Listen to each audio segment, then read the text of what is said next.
the orchestras surrounding Billie Holiday. These are the things that were in my mother's trunk. Yes. This was the treasure trunk of our lives. Was this trunk full? Look, when we were in Puerto Rico and starving, the trunk and the content was so valuable that she was able to take a loan from the bank based on the Wow. content of her trunk. We weren't able to pay off the loan, so God Almighty, some bank president in Puerto Rico owns the most fantastic collection of early jazz and bebop stuff. Right. Excuse me. So Let me blow my nose here a second, if I may.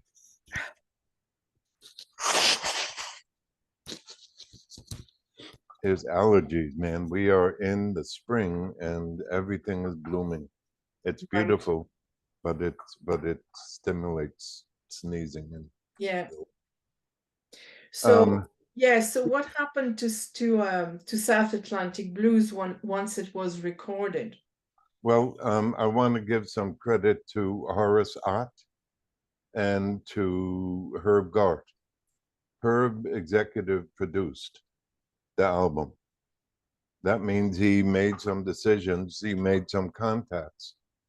The album was independently produced for Herb's production company, BSM.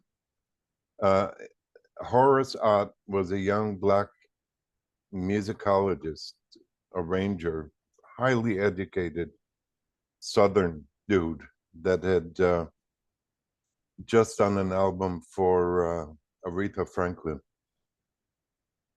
And Herb heard this stuff in my vocals and in my approach, and had the idea of putting Horace Ott and I together, which he did, and I worked with Horace a few times, and he got the gist of our intention and was able to put it on notation. You know what Right. notation is? Lead sheets and arrangements and so forth. Um, so Horace brought the imaginary to life in terms of the arrangements.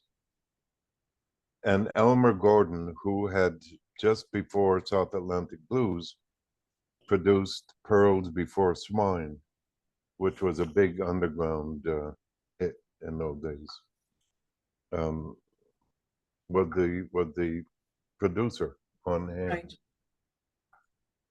Right.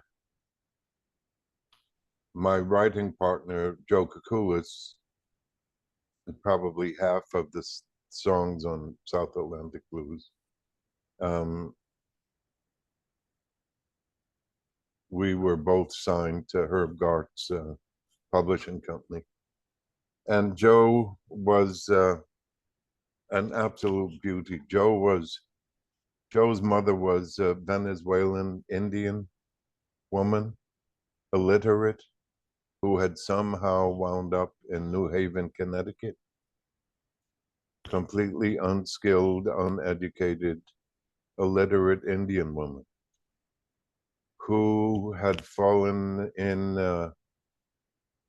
Joe's father's name was Silvio Martinez, some ne'er-do-well in Venezuela.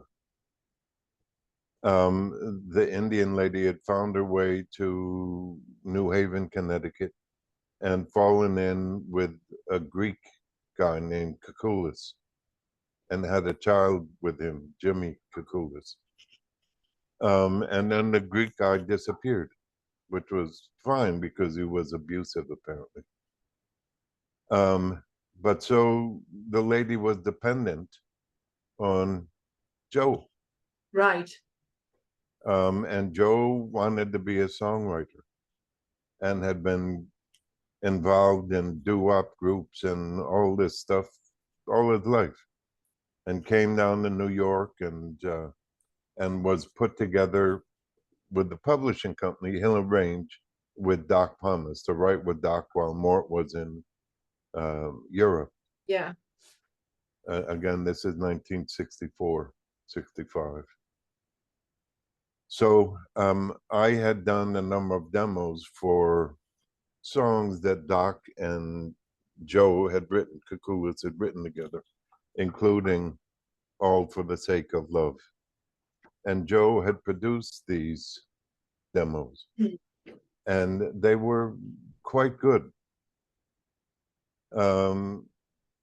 He was young in terms of production, but you'll see he was on the producer credit for Give Love a Chance also. And then later on, when I recorded for Epic, we did 2 singles for Epic. Joe was also a co-producer on that. So we were bringing, Joe and I were bringing him along in terms of credits and experience. So he would be the producer, finally. And he would have been the producer for Soon, Right. except he died before we could record it. Ha. Anyway,